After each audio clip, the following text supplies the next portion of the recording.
Ils m'ont traité comme une ratée. Ma propre sœur m'a humiliée. Puis le tonnerre a grondé. Un hélicoptère militaire. Général Cole, le Pentagone a besoin de vous. Le silence. Leur visage. Inoubliable. Merci d'être ici avec moi aujourd'hui. J'espère que tu passes une journée merveilleuse où que tu sois. J'aimerais que tu partages dans les commentaires depuis quelle ville ou quel pays tu nous regardes et quelle heure il est là-bas. Maintenant, commençons notre histoire ensemble. Mon nom est Éléonore Dubois.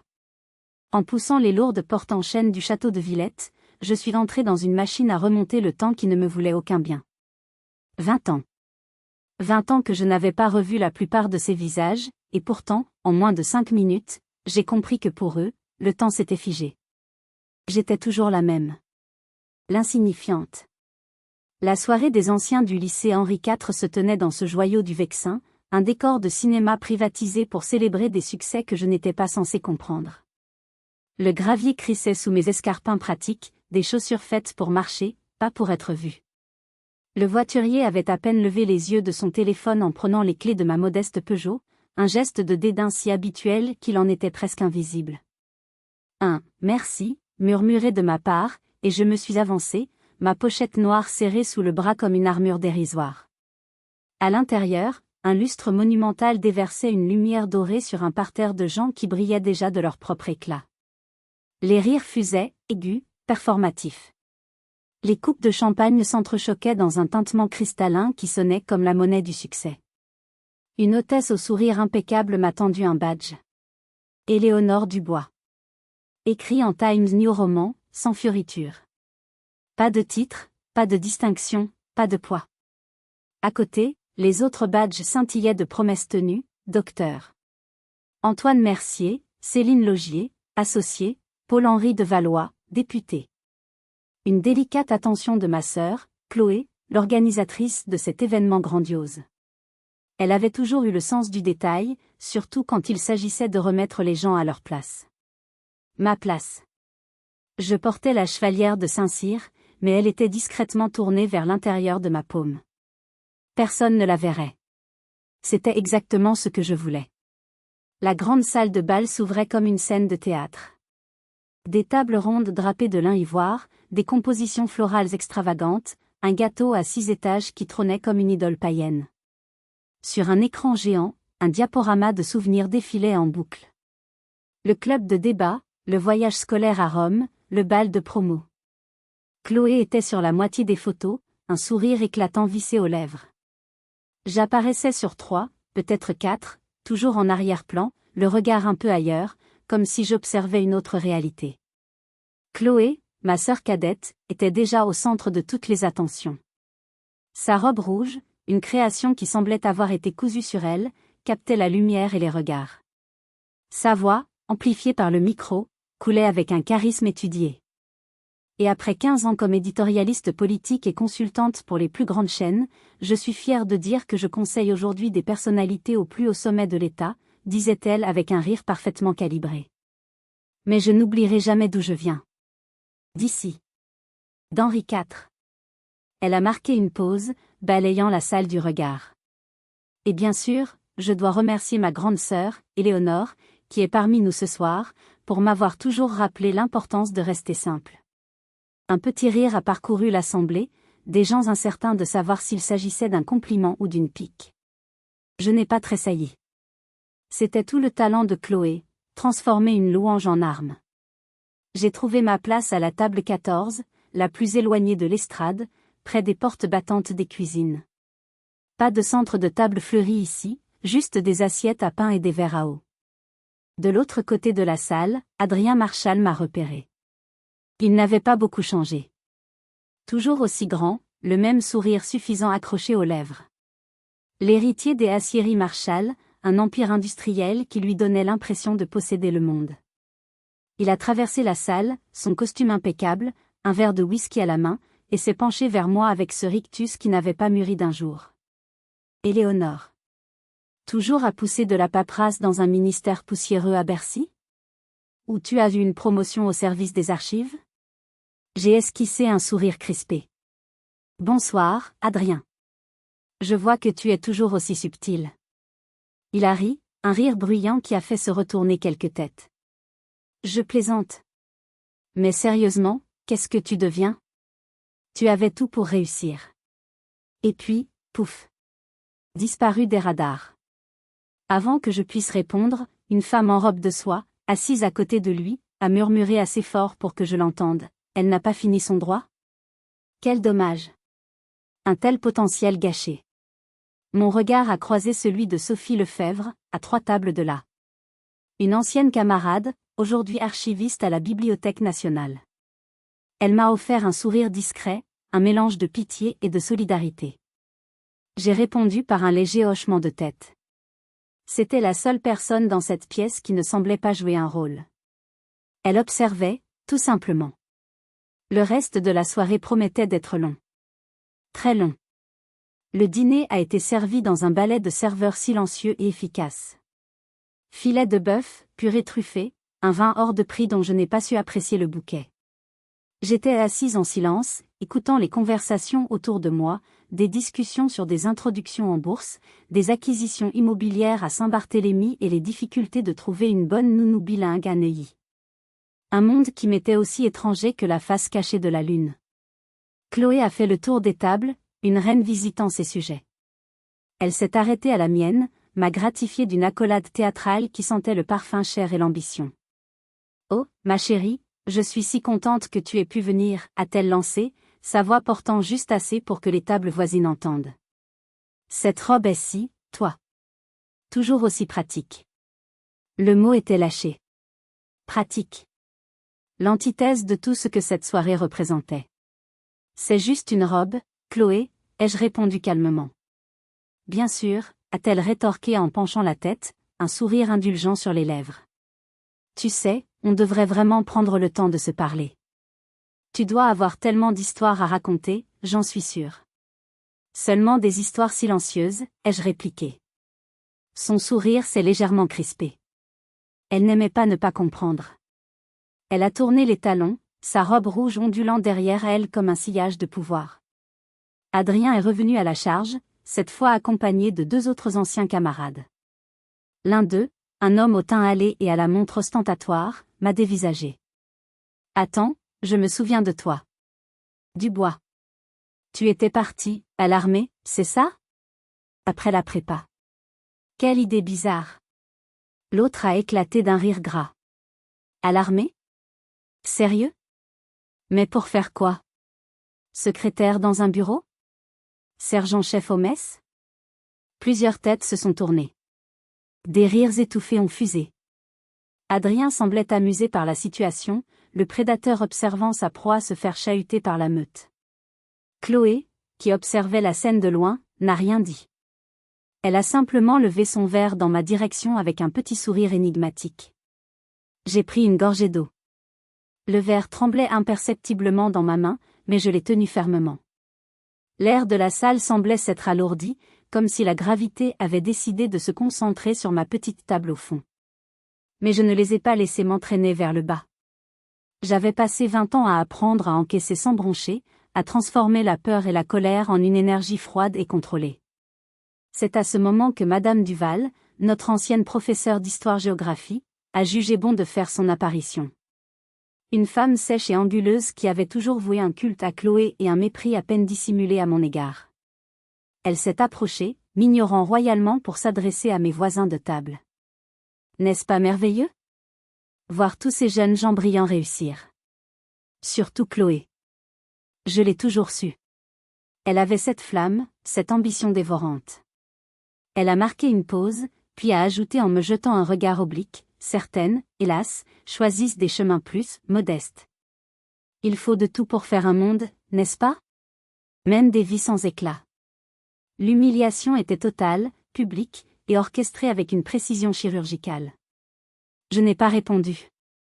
Je me suis levée, sans un mot, j'ai ajusté la manche de ma robe qui dissimulait la chevalière de Saint-Cyr, et j'ai regardé chacun d'entre eux avec un calme que j'avais gagné dans des salles de crise et des bunkers souterrains. J'ai esquissé un faible sourire, un sourire qui ne leur était pas destiné, et j'ai murmuré, comme pour moi-même, quelque chose comme ça. Puis, Je leur ai tourné le dos et je me suis dirigé vers le balcon. Ils voyaient une ratée dans une robe bon marché, mais ils ignoraient que j'avais briefé le commandement de l'OTAN dans cette même robe, simplement dissimulée sous un treillis militaire qu'ils n'auraient jamais pu imaginer. Mon téléphone crypté, dans ma pochette, a vibré silencieusement. Le monde réel me rappelait à l'ordre. Le vent frais de la nuit sur le balcon était un soulagement. Il balayait les effluves de parfum et de suffisance qui stagnaient dans la salle de bal. En contrebas, les jardins à la française du château étaient baignés d'une lumière dorée, un décor trop parfait pour être honnête. Je suis resté là un long moment, le dos droit, les yeux fixés sur la cime sombre des arbres qui se balançaient au-dessus du domaine. Ce genre de silence était une denrée rare dans mon univers. Un silence qui ne signifiait pas le danger, mais une simple pause. À l'intérieur, le brouhaha des succès avait repris de plus belle. Des rires, des toasts, une autre photo du diaporama qui glissait sur l'écran. Chloé avec l'équipe de débat. Chloé devant le Panthéon. Chloé à Sciences Po. La porte-fenêtre s'est ouverte dans un chuintement. Adrien. Te voilà, a-t-il dit, déjà à moitié ivre de son 3e verre de whisky. Tu as toujours aimé te tenir en marge des choses. Je n'ai pas répondu. Il s'est appuyé sur la balustrade, trop près. Tu sais, a-t-il commencé d'une voix faussement désinvolte, tu avais vraiment un avenir. Première de la classe, le prodige du club de débat. Sciences Po te déroulait le tapis rouge. Et puis, pouf. L'armée. Il a ri. Je n'arrive toujours pas à comprendre. Ce rire n'avait pas changé. La même arrogance cassante. Le même besoin de se sentir supérieur. Il m'a ramené 20 ans en arrière, la dernière fois que nous nous étions tenus si près. Dans le couloir d'un internat qui sentait le café brûlé et la lessive. Je venais de lui annoncer que j'avais été accepté à Saint-Cyr. Tu plaisantes, avait-il dit, la mâchoire crispée. L'armée ? Tu gâches tout. Ce n'est pas gâcher, c'est choisir quelque chose de plus grand, avais-je répondu. Ouais, avait-il lâché, plus grand que moi. Et il était parti. Sans un au revoir, sans un appel. 20 ans plus tard, il était là, à me reprocher un choix qui n'avait jamais rien eu à voir avec lui. Je n'ai pas disparu, Adrien, ai-je dit d'une voix calme. J'ai juste arrêté de me justifier. Il a ricané. Toujours aussi énigmatique. Je me suis retourné pour partir, mais il m'a attrapé le bras. Tu aurais pu être quelqu'un, Éléonore. Je l'ai regardé. Je suis quelqu'un. Simplement pas quelqu'un que tu es capable de reconnaître. Avant qu'il ne puisse répondre, la porte s'est ouverte à nouveau. Chloé. Adrien, mon chou, on t'attend pour la photo du trio d'or, a-t-elle roucoulé sur ce ton enjoué qu'elle utilisait quand elle voulait être entendue de tous. Ses yeux se sont posés sur moi, et son sourire s'est élargi. Oh, Éléonore, je ne savais pas que tu étais encore là. Je pensais que tu te serais éclipsée, comme d'habitude. Adrien a lâché mon bras. Chloé s'est approchée, passant son bras sous le sien comme s'il lui avait toujours appartenu. Elle a ri, mais il y avait une pointe acérée dans son regard. Finalement, je suis rentrée. La soirée était passée au stade de la digestion et des conversations en petits groupes. C'est alors que le maître de cérémonie, un ancien DJ de bal devenu chauve, est monté sur scène. Et maintenant, le clou de notre soirée. La remise du prix d'excellence de la promotion 2003. Les votes ont été unanimes. Elle est brillante, accomplie, une étoile montante de la République. Veuillez accueillir Madame Chloé Dubois. Les applaudissements ont été assourdissants. Chloé a gravi les marches comme si elles avaient été construites pour elle. Elle a pris le micro, a attendu le silence. Merci. Je suis honorée. Je ne fais que mon travail, mais je suppose qu'avec le temps, on voit qui s'élève, qui dirige, et qui se contente de regarder depuis les coulisses. Rire poli. Je veux remercier mes professeurs, surtout ceux qui ont encouragé l'ambition plutôt que le conformisme. Ils m'ont appris que servir est admirable, mais que diriger, c'est là que le vrai changement s'opère. Un autre flot d'applaudissements. Elle a souri, puis a ajouté, « Je pense que nous connaissons tous quelqu'un qui a choisi de s'effacer. » Et c'est très bien. Tout le monde ne peut pas, ou ne veut pas, supporter la lumière. Je n'ai pas bougé. Mais j'ai vu Sophie me regarder, non plus avec pitié, mais avec incrédulité. Adrien s'est levé, son verre à la main. À Chloé. Notre-Dame de fer. La preuve qu'il vaut mieux diriger depuis les palais de la République que de trier des fiches au fin fond d'une administration. À moins d'aimer l'anonymat des vies ratées. Les rires ont fusé, plus fort cette fois. C'était le coup de grâce. L'humiliation était complète. Je me suis levée, silencieusement.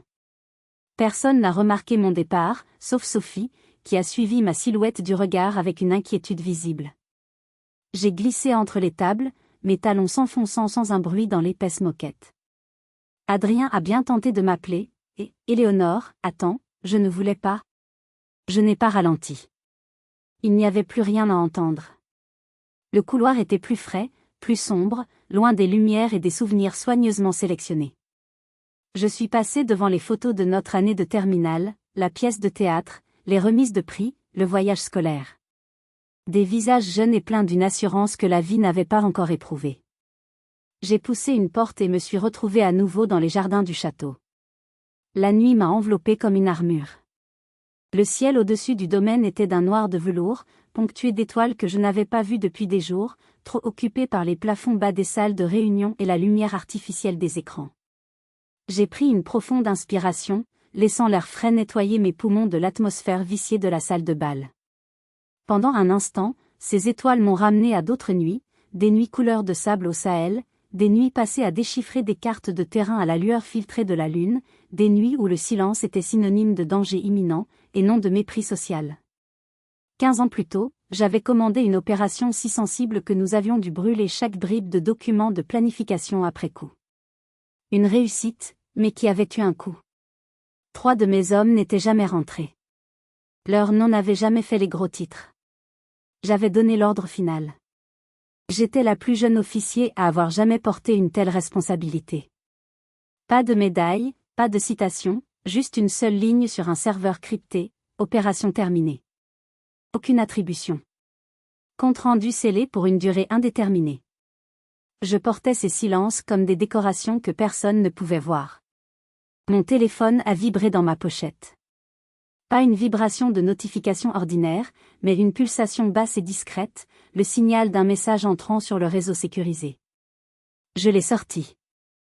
L'écran affichait une simple ligne de texte cryptée. Albatros, statue rouge, attente instruction, restez disponible. Mon cœur s'est serré, non pas de peur, mais de cette concentration intense qui précède l'action. Albatros. L'opération que nous préparions depuis 6 mois. Une situation d'otage complexe impliquant des ressortissants français dans une zone instable. Si le statut passait au rouge, cela signifiait que la fenêtre d'intervention se refermait. Je me suis remémoré cette conversation, 20 ans plus tôt, avec Adrien. Quand je lui avais annoncé mon admission à Saint-Cyr, il m'avait regardé comme si je venais d'une autre planète. Tu gâches ta vie. Tu gâches notre vie pour jouer les petits soldats. C'est ridicule. Il ne comprenait pas. Il ne pouvait pas comprendre. Pour lui, la réussite se mesurait en euros, en titres, en mètres carrés à Paris. Pour moi, elle se mesurait en vies sauvées, en devoirs accomplis, en serments tenus. Je me suis redressée. Ma petite humiliation personnelle semblait soudain si dérisoire. Ces gens, à l'intérieur, célébraient leurs victoires éphémères, inconscients des batailles silencieuses menées chaque jour pour qu'ils puissent dormir en paix dans leurs appartements haussmanniens. J'ai rangé mon téléphone. J'avais besoin de quelques minutes de plus. Juste quelques minutes de calme avant la tempête. Mais le destin, ce soir-là, avait décidé d'être spectaculaire. Le premier son fut un grondement sourd, une vibration basse fréquence qui semblait venir des entrailles de la terre. Au début, il était à peine perceptible, se mêlant à la musique feutrée qui s'échappait de la salle de bal et au bourdonnement lointain de l'autoroute. Mais il a enflé, rapidement, devenant une présence physique, un roulement de tonnerre par une nuit sans nuages. Sur la terrasse, quelques serveurs se sont arrêtés en plein mouvement, tendant l'oreille. Un invité a levé les yeux vers le ciel, perplexe. À l'intérieur, les conversations ont commencé à faiblir. Le bruit était maintenant si intense qu'il faisait vibrer les vitres des portes-fenêtres. Puis les lumières du parc ont vacillé. Les guirlandes lumineuses suspendues aux arbres se sont éteintes une fraction de seconde avant de se rallumer, leur lueur dorée semblant soudain fragile et artificielle. Elle a été remplacée par des faisceaux blancs, durs et concentrés, venant d'en haut. Un son a déchiré l'air, non plus un grondement, mais le martèlement puissant et régulier de pales fendant l'air. Des cris de confusion ont fusé. Des gens se sont précipités sur le balcon et la terrasse, les téléphones déjà sortis. « Qu'est-ce qui se passe ?» a hurlé quelqu'un. Une mère a instinctivement attiré son enfant contre elle. Adrien, qui était sorti pour me suivre, a protégé ses yeux de la lumière aveuglante. Chloé, visible à travers la vitre, s'est figée sur l'estrade, sa coupe de champagne inclinée, le liquide doré se déversant sur sa robe rouge. De derrière la ligne sombre de la forêt, une forme angulaire et menaçante a émergé. Un hélicoptère militaire. Un super Puma noir mat des forces spéciales, sans aucune marque civile, une machine de guerre conçue pour l'ombre, tranchant le ciel nocturne avec une précision terrifiante. Ses rotors ont soulevé un cyclone de feuilles mortes, de pétales de fleurs arrachées au parterre et de serviettes en papier abandonnées sur les tables. Les invités ont reculé en trébuchant, les cheveux et les cravates fouettés par le vent puissant. Le quatuor à cordes qui avait commencé à jouer un morceau de jazz s'est arrêté net. Les appareils photo crépitaient, non plus de joie, mais de confusion et d'une pointe de peur. L'appareil a commencé sa descente. Il n'a pas hésité. Il s'est dirigé droit vers le centre du jardin d'honneur, cet espace de pelouse parfaitement entretenu que les invités admiraient de loin. Il s'est posé avec une précision millimétrée, ses patins touchant l'herbe sans la moindre secousse, à moins de 50 mètres de la terrasse où se pressait maintenant la quasi-totalité de la promotion. Le silence qui a suivi l'arrêt des turbines était plus assourdissant que le bruit lui-même. Un silence chargé de questions et d'appréhension. Certains pensaient encore à une animation surprise, une excentricité de milliardaire organisée par Chloé ou Adrien. Mais il y avait quelque chose dans la présence brute et fonctionnelle de l'appareil qui démentait cette hypothèse. Ce n'était pas un jouet. C'était un outil. Je n'avais pas bougé. Je me tenais au bord de la pelouse, légèrement à l'écart de la foule médusée. Le vent des pales avait fait voler mes cheveux, mais je suis restée droite, les bras le long du corps. Pour la première fois de la soirée, je ne me sentais pas mal habillée. Je me sentais exactement comme je devais l'être. Prête. La porte latérale de l'hélicoptère a coulissé. Une silhouette en est sortie.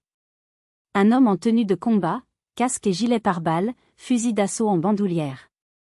Il a traversé la pelouse d'un pas rapide et déterminé, ignorant la foule, ignorant les téléphones qui le filmaient. Ses yeux étaient fixés sur une seule personne. Moi.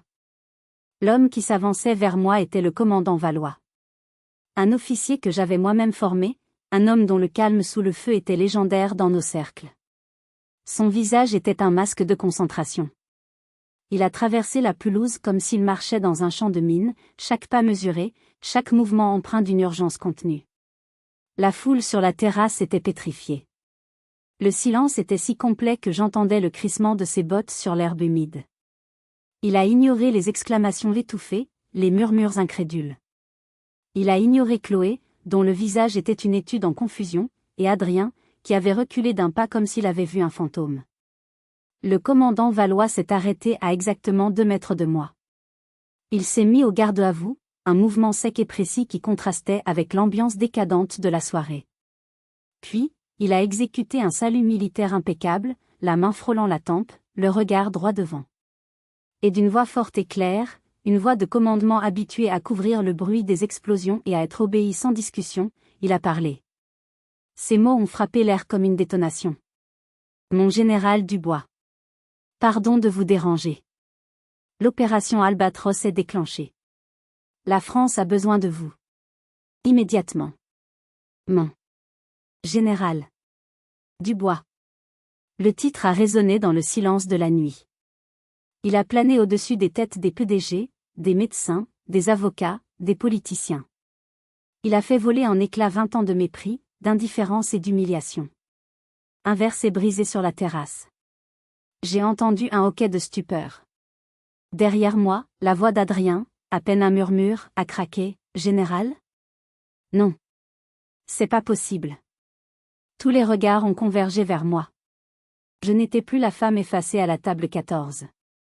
J'étais le centre d'un événement qui dépassait leur entendement. J'ai tourné la tête vers la terrasse. Le visage de ma sœur était une toile blanche sur laquelle se peignaient successivement l'incrédulité, la confusion, puis une lueur de panique, et enfin, l'horreur pure. Son sourire confiant s'était évaporé, remplacé par une bouche entr'ouverte et des yeux écarquillés qui me fixaient comme si elle me voyait pour la première fois.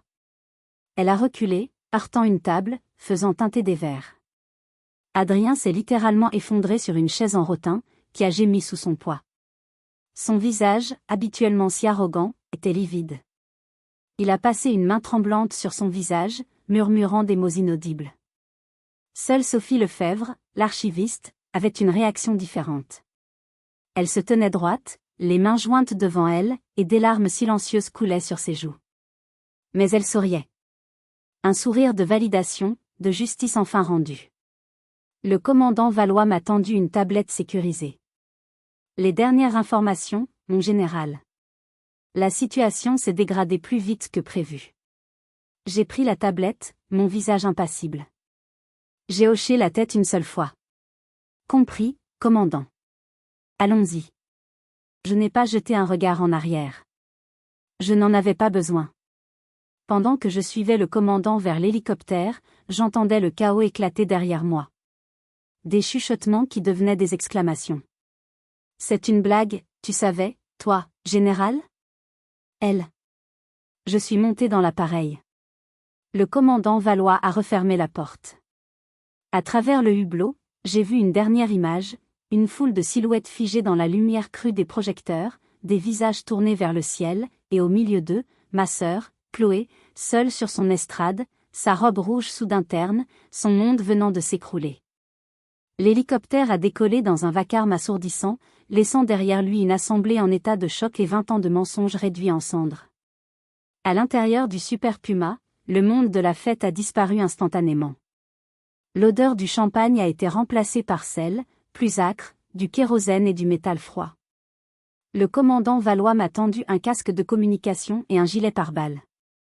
Je les ai enfilés machinalement, mon esprit déjà entièrement absorbé par l'écran de la tablette. Situation, Valois, ai-je ordonné, ma voix nette et précise dans le casque. 3 otages confirmés, mon général. Des géologues travaillant pour une ONG. Le groupe qui les détient a publié une vidéo il y a 1 heure. Leurs exigences sont impossibles à satisfaire. La fenêtre pour une solution négociée se ferme. Le président a donné son feu vert pour l'option militaire si nous n'obtenons pas de progrès dans les 6 heures. Les données défilaient sur l'écran, cartes, photos satellites, profils des ravisseurs. Mon cerveau a basculé en mode opérationnel, analysant, évaluant, calculant les risques. La petite fête au château semblait déjà appartenir à une autre vie. Pourtant, alors que l'hélicoptère filait vers la base aérienne de Villacoublay, une partie de mon esprit, celle entraînée à anticiper les menaces sur tous les fronts, travaillait déjà sur un autre champ de bataille. Un champ de bataille plus personnel, mais tout aussi dangereux. Chloé. Je la connaissais par cœur. Le choc initial passé, elle n'allait pas rester passive. Elle n'allait pas accepter cette humiliation.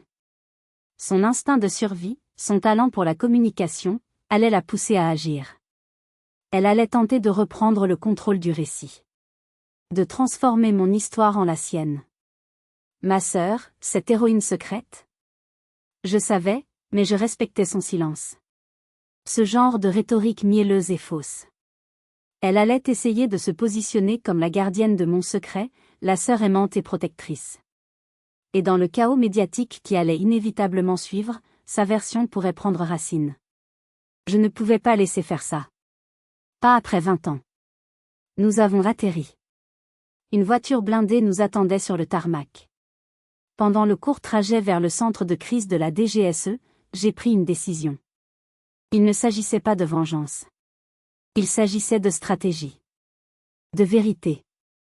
Dès que je suis rentré dans mon bureau temporaire, avant même de rejoindre la salle d'opération, j'ai utilisé une ligne sécurisée pour passer 2 appels. Le premier était pour mon mentor, le général de corps d'armée Alain Fournier, un des grands pontes de la DGSE, un homme qui m'avait prise sous son aile des années auparavant. Alain, c'est Éléonore. Je sais. Je vois les rapports d'Albatros. Tu es aux commandes. Pas seulement. J'ai une situation personnelle qui est en train de devenir très publique. Ma couverture vient d'être compromise de manière spectaculaire. Ma sœur va tenter de manipuler l'histoire. J'ai besoin d'un conseil stratégique. Il y a eu un silence à l'autre bout du fil. Puis la voix grave de Fournier a résonné. Éléonore, tu as passé ta vie à te battre dans l'ombre avec des armes invisibles. La vérité est une arme. La plus puissante de toutes. Ne la laisse pas rouiller entre les mains de quelqu'un d'autre. Frappe la première, frappe vite, et frappe juste. Ne laisse personne raconter ton histoire à ta place. C'est un ordre. Reçu, mon général. J'ai raccroché. Son conseil a confirmé mon instinct. Mon deuxième appel était pour la seule personne de cette soirée en qui j'avais une confiance absolue. Sophie. C'était Éléonore. Sa voix était tremblante. Éléonore. Mon Dieu. Sophie, je n'ai pas beaucoup de temps, les jeux interrompus, ma voix douce mais ferme. J'ai besoin de toi. J'ai besoin de tes compétences. Je crois que Chloé a falsifié des documents quand nous étions au lycée. Il y avait une bourse, la bourse Victor Hugo pour les classes préparatoires littéraires. J'avais postulé. Je n'ai jamais eu de réponse. Chloé, elle, l'a obtenue. C'est ma seule piste, mais mon instinct me dit qu'elle est bonne. Je te fais confiance pour être mes yeux et mes oreilles. Sois discrète. C'est tout ce que je te demande. Bien sûr, Éléonore. Compte sur moi. J'ai raccroché. J'avais planté une graine. J'avais activé mon propre agent de terrain. Maintenant, je pouvais me concentrer sur les otages. La guerre sur le front personnel était lancée. Silencieusement. Pendant que je passais les 48 heures suivantes dans le huis clos tendu de la salle de crise, à dormir par tranches de 20 minutes et à vivre de café noir, une autre opération, plus discrète, se mettait en place à Paris. Sophie Lefebvre n'avait pas perdu une seconde. Mon appel avait agi sur elle comme un détonateur. Elle n'était pas seulement mon alliée par amitié, elle avait elle-même un compte à régler. Au lycée, elle avait été l'une des nombreuses victimes intellectuelles de la clique de Chloé. Sa propre candidature pour une bourse d'études moins prestigieuse avait été balayée d'un revers de main par le même comité qui avait couronné ma sœur. Elle voyait dans ma demande une chance de rétablir une justice qui lui avait été refusée. Avec la minutie d'une archiviste habituée à traquer des documents rares, elle a commencé son enquête. Elle a d'abord contacté une amie qui travaillait au service des archives du rectorat de Paris. Sous le prétexte d'une recherche historique sur les critères d'attribution des bourses d'excellence au début des années 2000, elle a obtenu un accès limité aux bases de données numérisées. C'était un début, mais les serveurs étaient archaïques, les données incomplètes. C'est alors qu'elle a reçu un appel inattendu. Adrien Marchal. Après la soirée, il était rentré chez lui, anéanti. Le choc de la révélation l'avait complètement dégrisé. L'image de l'hélicoptère noir, du commandant saluant Éléonore, avait brisé la vision du monde sur laquelle il avait bâti toute son existence. Son arrogance, sa richesse, son statut, tout cela semblait soudain ridicule, insignifiant. Il avait passé la nuit à rejouer la scène, mais surtout à se souvenir de sa propre suffisance, de ses moqueries.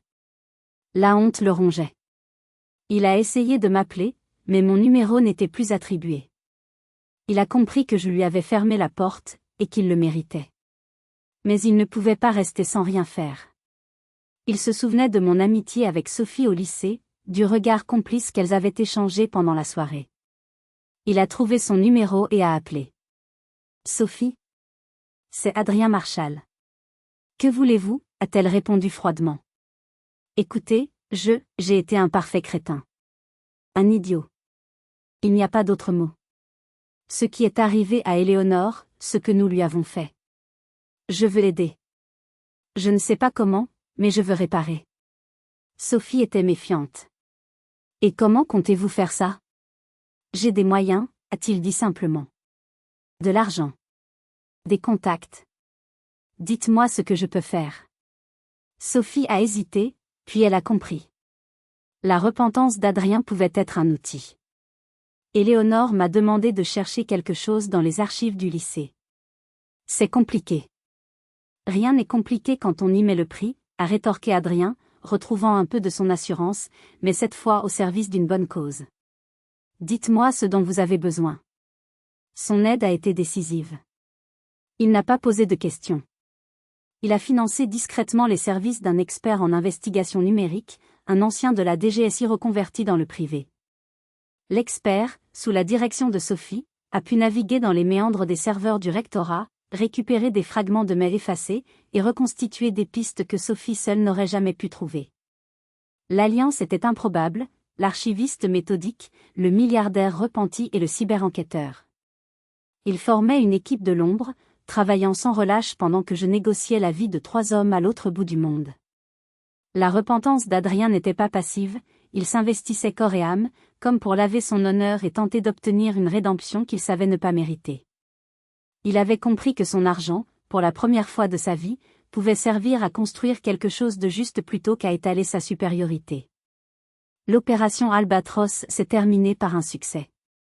Une négociation serrée, menée dans l'ombre, a permis la libération des 3 otages, sains et saufs. Ce fut une victoire silencieuse, sans communiqué de presse triomphant, une simple note interne confirmant le retour de nos ressortissants. J'étais épuisée, mais satisfaite. Je suis rentrée à Paris dans un état de fatigue extrême, mais mon autre guerre n'était pas terminée. Dès mon retour, j'ai retrouvé Sophie et Adrien dans un bureau discret qu'Adrien avait loué près de la place de la Concorde.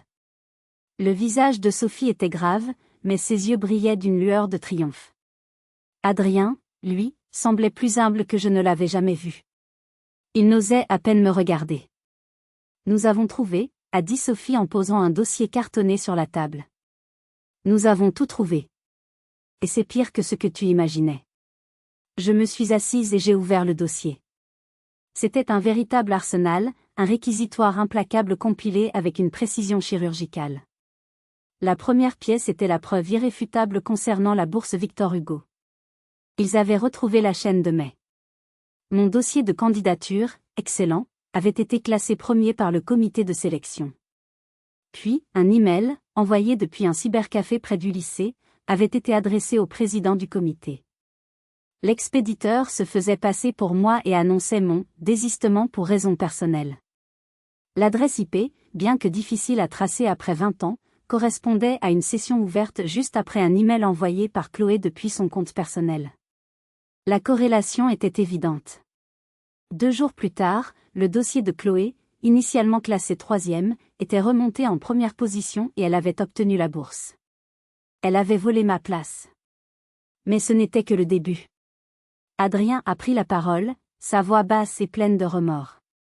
Il y a autre chose, Éléonore. Quelque chose de plus, personnel.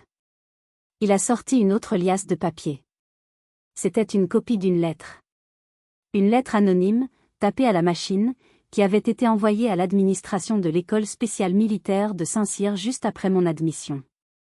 La lettre mettait en doute mon équilibre psychologique et ma capacité à gérer la pression d'un environnement masculin, suggérant que mon ambition était une forme de surcompensation pour des fragilités personnelles. Elle insinuait que je pourrais être un élément perturbateur au sein de l'école. La lettre n'était pas signée, a continué Sophie, mais l'expert que nous avons engagé a fait une analyse stylistique et sémantique.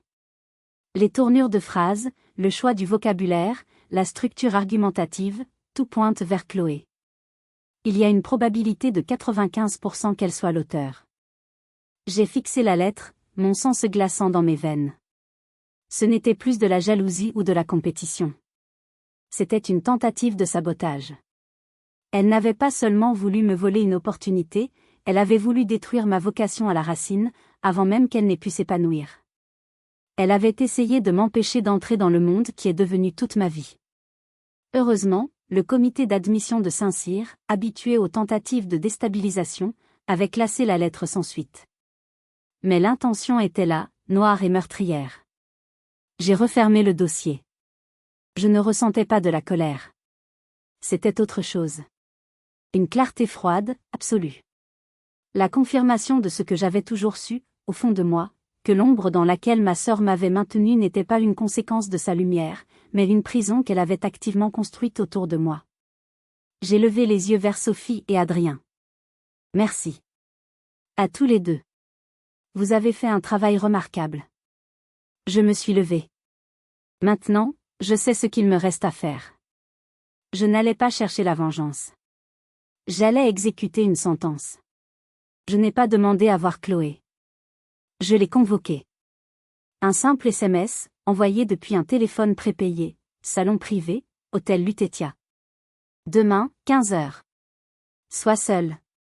C'était un ordre, pas une invitation. Le Lutetia était un choix délibéré.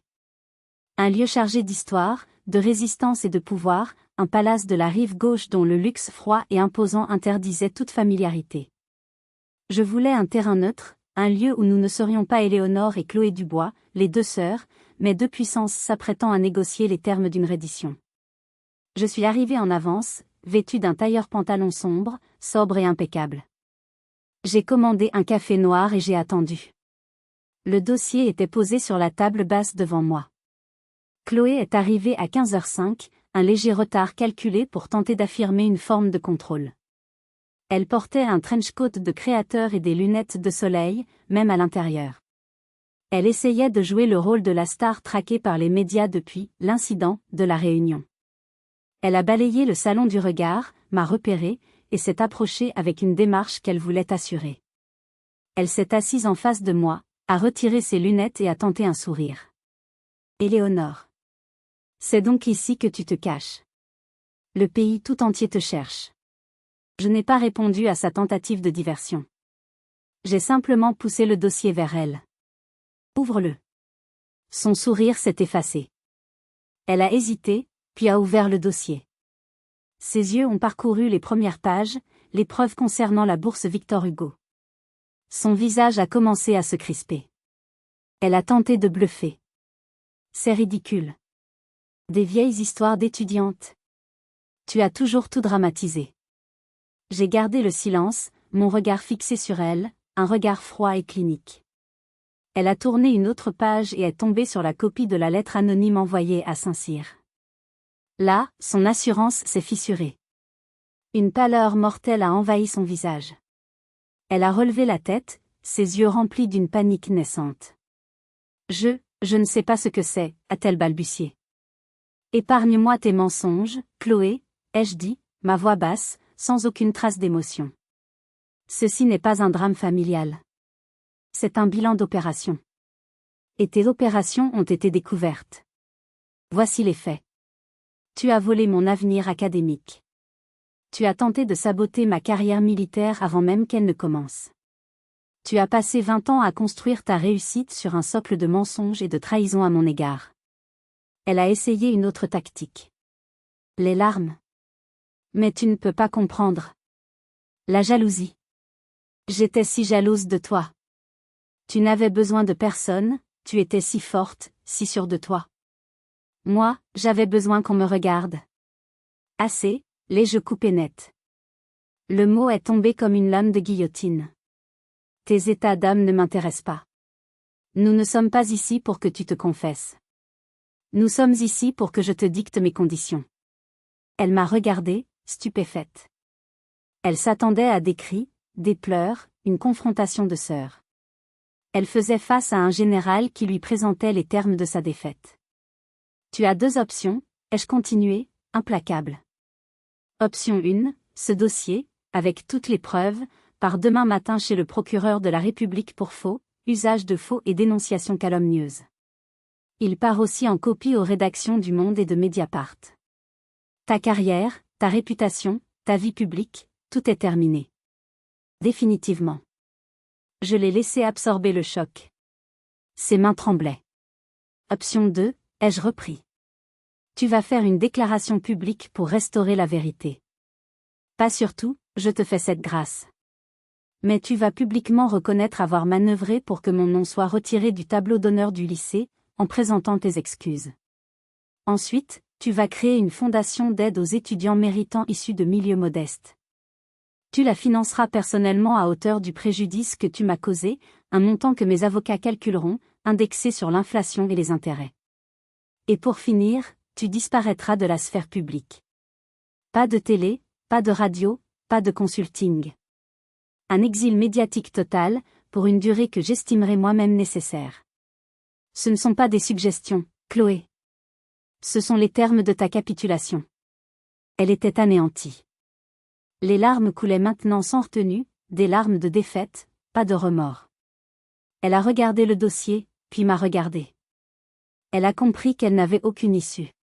Elle avait perdu. La stratège avait battu la communicante sur son propre terrain.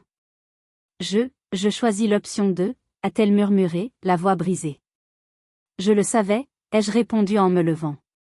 Mon avocat te contactera demain. Je lui ai tourné le dos et je suis parti, la laissant seule avec les ruines de sa vie. La capitulation de Chloé fut aussi rapide et efficace que je l'avais exigé. Une semaine plus tard, un communiqué de presse, rédigé par ses avocats mais validé par les miens, était publié. Dans un langage alambiqué, elle parlait des « erreurs de jeunesse » et d'un « besoin de se retirer pour se consacrer à des projets plus personnels ». La partie cruciale était là, elle reconnaissait avoir, dans un « excès de zèle compétitif », manœuvré auprès de l'administration du lycée pour minimiser les accomplissements de certains de ses camarades, dont moi, et présentait ses « profonds et sincères regrets ». L'annonce de la création de la « Fondation du Bois pour le mérite », dotée d'un capital de départ conséquent, a suivi de près. Personne n'était dupe. Dans les cercles informés de Paris, la vérité a circulé à la vitesse de l'éclair, probablement alimentée par quelques fuites bien placées d'un Adrien Marchal soucieux de s'assurer que la punition soit connue. La chute de Chloé ne fut pas un lynchage public sur la place du village numérique. Ce fut une mort sociale, feutrée et silencieuse, au sein de l'élite même qu'elle avait tant cherché à dominer. Ses contrats de consultante furent annulés, les invitations se tarirent, son téléphone cessa de sonner. C'était une fin bien plus cruelle pour elle que n'importe quel scandale médiatique. Pendant ce temps, l'État français préparait sa propre réponse. Quelques semaines plus tard, j'ai reçu une convocation officielle. Par décret du président de la République, pour mon rôle décisif dans l'opération Albatros et pour l'ensemble de ma carrière au service de la nation, j'étais élevé à la dignité de Grand-Croix de la Légion d'honneur. La cérémonie s'est déroulée dans la cour d'honneur des Invalides. Le lieu était écrasant de solennité. Le ciel de Paris était d'un bleu hivernal, et le soleil pâle faisait briller les dorures du dôme. En grand uniforme, mes décorations alignées sur ma poitrine, je me tenais droite, face au président. Des détachements de chaque corps d'armée étaient présents, leurs drapeaux claquant dans le vent froid. Ma vie secrète était maintenant exposée sous les ors de la République. Le général Fournier était au premier rang, son visage habituellement si sévère affichant une fierté quasi paternelle. Sophie était là aussi, émue aux larmes. Même Adrien avait été invité, se tenant discrètement au fond, comme un pénitent venu assister au triomphe de celle qu'il avait méprisée. Le président a épinglé la plaque sur mon uniforme. Son discours a parlé de devoir, de sacrifice et du sens de l'État. Il a parlé d'une femme qui avait choisi l'ombre pour que d'autres puissent vivre dans la lumière. Alors que les applaudissements crépitaient, mon regard a balayé la foule. Et je l'ai vue. Chloé. Elle était tout au fond, près des grilles, à l'extérieur du périmètre officiel. Elle portait un simple manteau sombre, sans maquillage, une femme ordinaire perdue dans la masse des curieux. Elle ne cherchait pas à être vue. Elle était venue, c'était tout. C'était la première étape de sa pénitence, la première clause de notre traité non écrit. Nos regards se sont croisés une fraction de seconde par-dessus la foule. Il n'y avait ni triomphe dans le mien, ni haine. Juste une infinie et triste constatation. La reconnaissance de la nation était une chose. Mais la véritable victoire, pour moi, était ce silence, ce regard, cette distance. La preuve que la vérité avait été rétablie, non par le bruit, mais par le poids des faits. La guerre était terminée. Après la cérémonie, les propositions ont afflué. Un poste de conseillère à l'Élysée, la direction d'un service de renseignement, des sièges dans des conseils d'administration de grands groupes de défense. C'était le chemin attendu, la consécration logique. J'ai tout refusé. La gloire et les intrigues politiques ne m'intéressaient pas. Ma guerre était finie, mais ma mission, elle, continuait. J'ai accepté une seule offre, une chaire de professeur en stratégie et éthique du commandement à l'école spéciale militaire de Saint-Cyr. Retourner à la source. Former la nouvelle génération de chefs, leur inculquer ce que j'avais appris à la dure, que l'intégrité est la première des qualités militaires, que le commandement est un service, et non un privilège. Ma vie a trouvé un nouveau rythme, plus calme mais non moins exigeant. Les salles de crise ont été remplacées par des amphithéâtres, les cartes d'état-major par des études de cas historiques. Je trouvais une profonde satisfaction à voir dans les yeux de ces jeunes élèves officiers la même flamme qui m'animait, mais en essayant de leur transmettre une sagesse qui pourrait, peut-être, leur épargner certaines de mes blessures.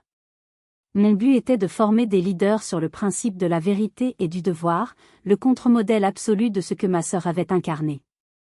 Des mois ont passé. Un soir, Sophie m'a envoyé un lien par email, sans commentaire. C'était une invitation pour la première conférence organisée par la Fondation du Bois.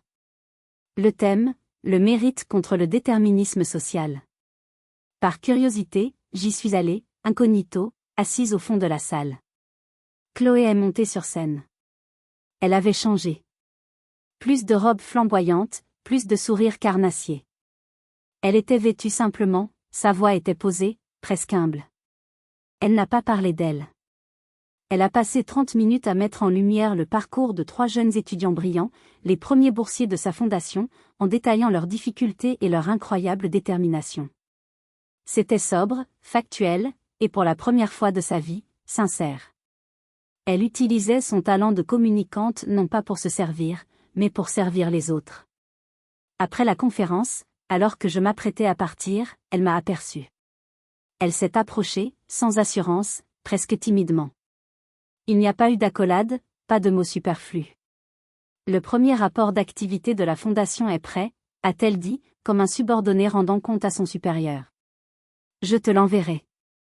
C'était un langage transactionnel, le seul que nous pouvions partager pour l'instant.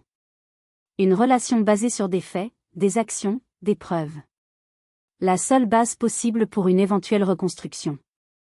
Bien, ai-je répondu. J'ai hoché la tête et je suis parti. Le chemin serait long. Peut-être qu'un jour, nous pourrions parler de pardon.